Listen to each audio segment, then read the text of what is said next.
Hello, everyone. This is Jerry Lee, co-host of Allergy Talk. Based on your feedback, each Allergy Watch review episode will now be offering continuing medical education. In order to get your CME, we'll provide the details on our Allergy Talk website. That's college.acai.org/allergytalk. And of course, with any new initiative, we'd love your feedback. You can give us feedback at our email address, which is allergytalk1word@acai.org. Thanks for listening. Please stay tuned to the end of this program or see the show notes for important information regarding today's speakers and the content of this podcast. Hello and welcome to episode 9 of Allergy Talk, a roundup of the latest in the field of allergy and immunology by the American College of Allergy, Asthma, and Immunology.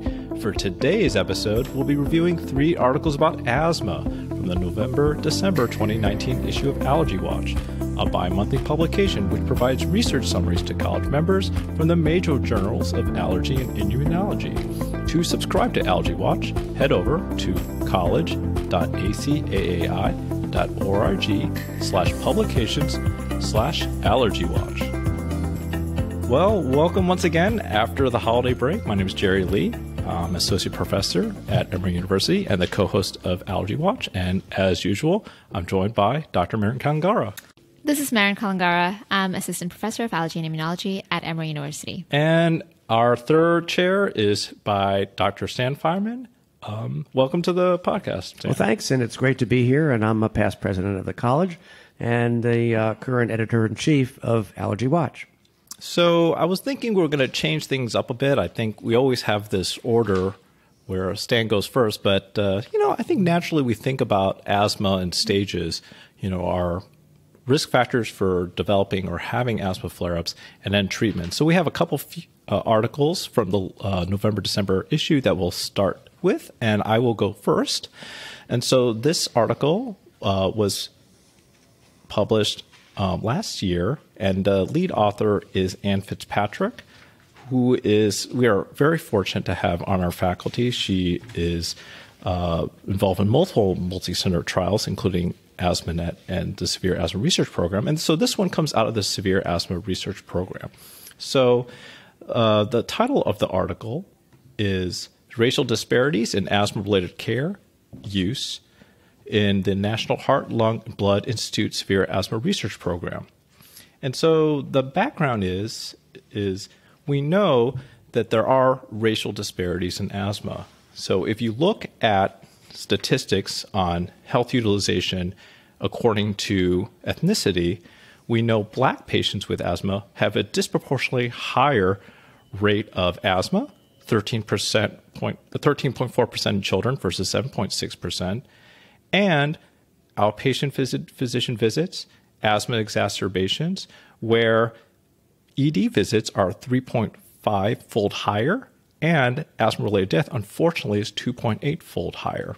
Now, traditionally, this has been examined mainly on biology. And, there was some evidence to suggest that would be the case, include biological factors, family history, allergen sensitization, and serum Ig was seen associated with asthma refractory to corticosteroid treatment in Black patients.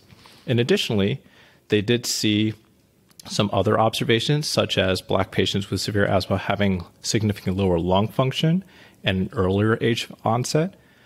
But, some single center studies suggested that if you took the two groups, but then controlled for social economic factors, that those disparities seem to disappear. So I think that was the question that Dr. Fitzpatrick and the group wanted to answer with this paper, that if you really looked at the social determinants of health, and we know that influences disease, is there any remaining biological differences that we contribute to ethnicity in terms of the disparity we see in asthma? So the way this study was conducted is that they have this ongoing prospective cohort where they enroll patients with a physician diagnosis of asthma they've demonstrated reversibility or a positive methylcholine challenge. And basically, to do a baseline visit, they do a 6-month visit to assess asthma control and healthcare utilization. And then they do a 12-month study visit where off bronchodilators, they'll do a full characterization, spirometry, exhaled nitric oxide, aeroallergen panel, asthma control tests. But at the same time, they will get a lot of questionnaire data, and that would include, where they live, education, their housing, their economic characteristics, their household size. And race in this study was by self-report. So when trying to determine the influence of some of these variables, they used this statistical test called inverse probability of treatment weighting. And so it's just sort of a propensity score trying to match and adjust confounders that could potentially cloud whether the two groups are really based on ethnicity or maybe some of these other factors. And they use different models that controlled for the family, the socioeconomic status, the community, and exposures. And so they looked at 51 variables and found that when they used a model in order to look at the difference between the two groups and control for all the factors I just talked about, there was actually no difference in the healthcare utilization of white and black participants in terms of the primary outcome, which is emergency department visits. Now, they did see that black participants had less outpatient care for asthma, but essentially, when we think of exacerbations like, the burden of recurrent hospitalization ED, that actually the social determinants seem to explain a lot of the difference. And so if we think going forward, how do we help close these healthcare disparities? It really reminds us that, we really should be treating the entire patient. And so it is absolutely relevant for us to assess the non-medical vital signs of health. And I'm really quoting this from, Robert Wood Johnson and other organizations where they talk about employment, education, literacy, their environment. And in fact, if we were able to support our patients and address those cofactors in asthma, that might actually have a higher impact on their eventual health rather than what we traditionally think of was, what is this biological marker and, what is this new injection I can start and so on. I think it's a really good reminder of how complex asthma is and, what it really needs to take to get these patients under control. So that actually ties really nicely into the paper that I'm about to discuss next. But yes, we do recognize this social gradient in asthma, and we know that just the diagnosis of asthma itself increases with successive levels of poverty. And there's lots of different things that go into it beyond biologics. And one of the things that I'm going to be talking about, in addition to, say, indoor allergens and air pollution that's more commonly seen among the inner city population, is also the role of diet that's seen in this community. Yeah, and I look forward to hearing your discussion on that. And Jerry, I'm glad you brought this paper up because it just shows that we do have to look at the whole patient. And so when we see the patient in our office, we have to not just consider their symptoms, but also some of the other factors such as their school, their social situation, who's at home, who's taking care of the child, if it's a child, a lot of things. So it's good that you brought this paper up. Thanks. All right. Let's hear from you, Mary. All right. So I'm going to be discussing a paper that was published out of Johns Hopkins last year and presents data from the asthma diet study in Baltimore. It focuses on the role of diet in lung health, and particularly the ratio of omega-3 fatty acids, which are purported to be anti-inflammatory, to pro-inflammatory omega-6 fatty acids. And there has been a shift in the ratio of omega-3 to omega-6 in the past few decades, and this has been proposed as a potential cause of the increased occurrence of allergic disease itself due to changes in the proportion of downstream metabolites. omega-3 fatty acids are the precursors of molecules known as pro-resolving mediators or resolvins, and these help to resolve inflammation in the body and can also be found in the lung. On the other hand, omega-6 fatty acids, the consumption of which has dramatically increased in the United States in the past century, give rise to a more complex balance of anti-inflammatory and pro-inflammatory compounds, but of note are the source of leukotrienes that are key molecules involved in asthma pathogenesis. And there have been several cross-sectional studies that have shown this association between diets high in omega-6 or low in omega-3 fatty acids and the development of atopic disease, but prospective cohorts have been inconsistent. The effect of asthma and diet has been studied several times, but results have been conflicting, and it's likely due to the challenges of just performing these studies itself and challenges with separating nutritional influences from other indirect effects like weight loss. What the authors were trying to look at in this study was that whether these omega-6 fatty acids could be further contributing to disease severity and symptoms in response to indoor air pollution, which is often elevated in inner city homes. And they looked at 135 inner city children who were typically eating low amounts of omega-3 and high amounts of omega-6 fatty acids. And they underwent assessments of indoor particulate matter concentrations and dietary intake via questionnaires, as well as their asthma symptoms, and followed every week up to 6 months.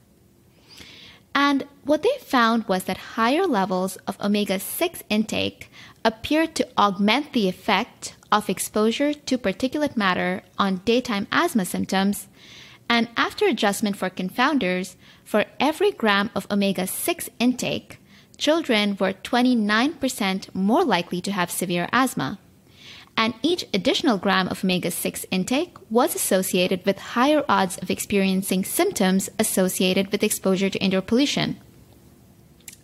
And this effect was reduced with higher intake of omega-3 fatty acids. Higher dietary intake of omega-6 fatty acids was also associated with reduced spirometry, and further, the harmful effects of these omega-6 fatty acids on the association between indoor air pollution and asthma symptoms were most pronounced when dietary intake of omega-3 was lower. So the study has obvious limitations, the foremost being that dietary intake was self-reported using a food frequency questionnaire. And additionally, the study was observational in design, and this precludes determination of a causal relationship or ruling out other possible contributory factors. But overall, their conclusion was that among inner city children, a diet that's higher in omega-6 fatty acids may worsen asthma severity, but not just that, increase the response to indoor particulate air pollution, whereas the increased consumption of omega-3 fatty acids may have beneficial effects, and that a healthier diet may protect the strata of inner city children with asthma from some of the harmful effects of air pollution. I thought this was just another interesting piece that's been accumulating supporting the role of diet and what they refer to as an inflammatory diet in asthma control, especially in the pediatric population. So when the grandmothers were giving the children cod liver oil, is that a good thing? Yes, I would be supposedly protective, although it hasn't really translated into lower rates of asthma and atopy when they looked at prenatal administration. So the bottom line is we don't really know. Grandma's always right. Maren, the thing that strikes me about articles like this is sort of our helplessness to assist patients, especially if they're focusing on the inner city population where they've talked about these food deserts, where the accessibility, you're talking about fresh fruits and vegetables as the intervention. How do you provide those healthy choices to patients when you got the fast food restaurant or convenience store basically down the block as your proximal source of nutrition? And it just shows us how complex it is to address these issues where we know these vulnerable populations, even if they wanted to get the advice that we give, have significant challenges. Yeah, it just seems like more and more we're learning that fresh foods and those types of things are going to help us in our health in a lot of ways. Maybe preventing some of the detrimental effects of particulate matter in some of the kids with asthma. So I'm all for fresh foods. Yeah, you wonder how much a simple intervention as regular diet and exercise would transform healthcare, for sure. Easier said than done, but just sort of how just two very simple interventions could probably fix a lot of the reasons people are on medicine or seeing the doctor. Yeah. I mean, easier said than done, unfortunately. But and also these studies would be really hard to do because, like I said, how would you separate a direct effect of a specific nutritional intervention from just an overall sort of global effect of changing your diet? Yeah, and again, I think I don't know if a lot of you go to Bill Silver's talks about from Colorado, how he talks about the diet recommendations and the exercise recommendations. He integrates in every single allergy patient. I think it does really show that those are meaningful rather than just general advice. Well, I think you're right. And in fact, as we learn more, such as studies like you just presented, we realize, integrative medicine is very important. Right. And so, we can honestly tell our patients, I do want you to eat a healthier diet. And there is data from medical journals that show it can benefit. Absolutely. So, I think it's good to be able to have that data supporting us. Yeah. I mean, and this is slightly off topic, but another population in which the specific dietary intervention was studied was in the AERD patients. And there was a paper that came out, I think, last year that showed that changing the ratio of omega-3 to omega-6 fatty acids was associated with a symptomatic improvement, even when implemented for a very short period of time. And I think they chose this particular population because of the role of leukotrienes in the pathogenesis of AERD.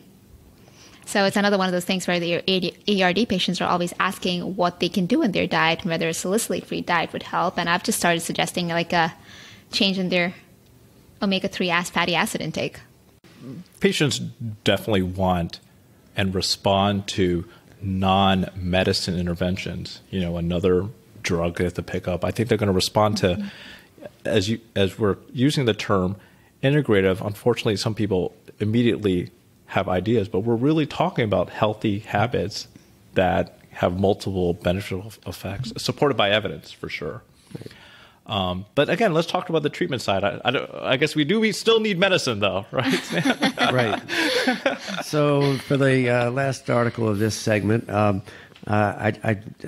chose the one from New England Journal of Medicine that was published in May of 2019, entitled Controlled Trial of Budesonide-Formoterol as Needed for Mild Asthma. And this was reviewed by Chitra Dinakar and in the Allergy Watch. And this was an interesting study. It was a one-year study, and the patients had persistent asthma, and they were randomized into three groups. One used albuterol as needed, one used budesonide daily, and then albuterol as needed for flare-ups. And the other used the budesonide-formoterol combination inhaler just as needed when they started having flare-ups. And so they were able to analyze 668 patients and compare the endpoint, which the primary endpoint or primary outcome measure was the rate of asthma exacerbations per patient. They had a number of secondary outcomes as well, including the time to first exacerbation, the number of severe exacerbations, the number of patients who even withdraw from the study, also lung function, exhale nitric oxide, and quality of life measures. So there were a few secondary measures, but the main endpoint was annualized rate of asthma exacerbations per patient. And what they found was that the annualized rate of exacerbations for the budesonide-formoterol group versus the albuterol group was 0.195 for the combo group and 0.4. So it's almost double the number of exacerbations for the albuterol as needed group compared to the group that used the combo drug intermittently. And then they compared it to the annualized rate of exacerbations for the combo, the Budesonide-Formoterol versus budesonide maintenance. And it was a little lower for the combo. It was 0.95 versus, it was lower for the maintenance, 0.175 versus 0.95 for the combo, but it wasn't statistically significant. So it did not achieve statistical significance there. Whereas some of the secondary outcomes were, I think, a little more telling in terms of the exacerbations, the number of exacerbations. Albuterol used as needed, it was 23, budesonide maintenance 21, the combo only 9. So those needed prednisone. Interestingly, the albuterol as needed was 23, budesonide 23, budesonide, and formoterol combo was only 9, so almost like a third of those. And when you looked at markers of inflammation, such as exhaled nitric oxide, there was no change in the albuterol as needed group, but the group that used budesonide daily had a very similar reduction in their exhaled nitric oxide compared to the group with Budesonide-Formoterol. So budesonide alone, maintenance went from 38 to 25 parts per billion, and the combo drug was 37 down to 26 parts per billion. So the maintenance budesonide was found to be superior when you consider control of asthma symptoms, but did not result in the lower number of severe exacerbations, so which is, of course, their key outcome measure. Chitra, in her comments, said that this is really an open-label study mimicking real-world practice and makes as-needed budesonide-formoterol reliever therapy as a reasonable, practical approach to treatment of mild asthma. However, since maintenance treatment with budesonide was superior for control of asthma symptoms, it does suggest that in patients with bothersome asthma symptoms, maintenance inhaled steroid is really the name of the game. I would love to hear your experiences trying to implement this strategy. I think what I'm finding in my own experience is that now with the approval of generic fluticasone-salmeterol, I'm starting to lose budesonide and mometasone-formoterol as the preferred therapy for my managed Medicaid patients. And so what ends up happening is, even if I wanted to do this, it's now dropping off formulary because now we have a generic. Mm-hmm. I'm not sure if you're seeing that. Well, it's interesting you say that because you're right. And that's a challenge for me because, as we all know, the salmeterol, it takes about 20 minutes before you start seeing a bronchodilator effect. And I wonder if you use that as your long-acting bronchodilator compared to the formoterol, mm-hmm. and which is, of course, a rapid-acting, long-acting bronchodilator. Would you get the same type of effect? Because in a lot of patients, when we first had the combination of the fluticasone and salmeterol come out, patients told me that I don't feel anything. Some of them even used an albuterol inhaler when they used their combo, whereas the ones who use the formoterol, which is a rapid-acting, they say, "Oh, I feel this working." Yeah. So there's a difference in the molecules, and unfortunately, some of these formulary boards don't understand that, which is frustration for me. Oh, I agree. That would be the major limitation in most of our patients, is just being able to prescribe it. I have personally used this strategy in the past for my mild intermittent asthmatics, but not for my step 3 to step 5s. Right, where you're asking them the insurance company to cover both a controller and the rescue with a quantity limit. I think that's mm-hmm. the other thing.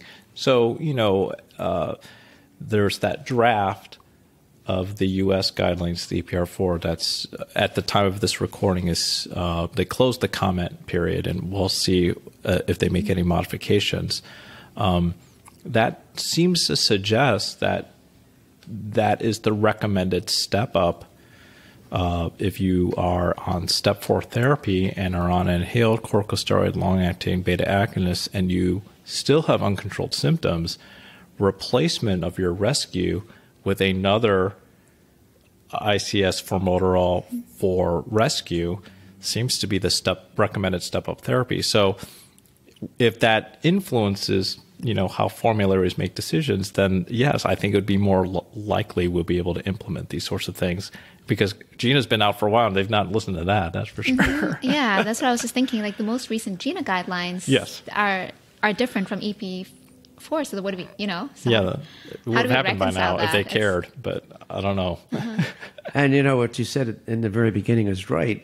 Patients are going to sort of do their own thing. Right. And as we all know, they don't always take the medications on a regular basis like we recommend.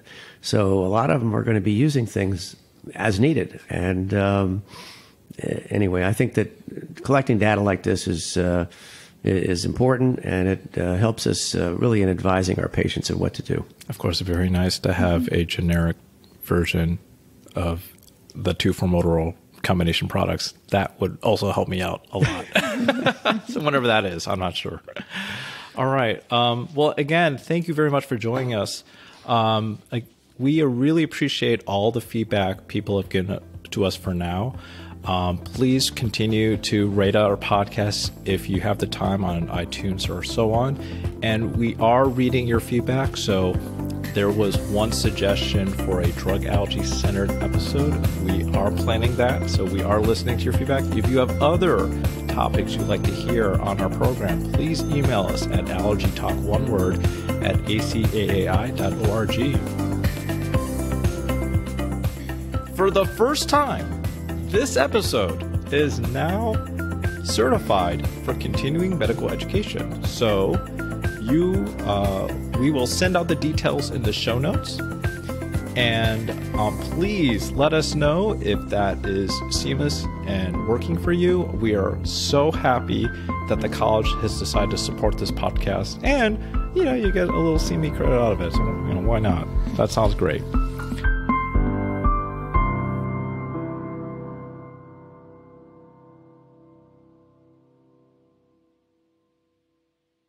The ACAAI is presenting this podcast for educational purposes only. It is not medical advice or intended to replace the judgment of a licensed physician. The college is not responsible for any claims related to procedures, professionals, products, or methods discussed in the podcast, and it does not approve or endorse any products, professional services, or methods that might be referenced. Today's speakers have the following disclosures. Drs. Lee and Dr. Kalangara have nothing to disclose, and Dr. Fineman has been a speaker for AZ, BI, and Shire, and has done research for Aimmune, DBV, Shire, and Regeneron.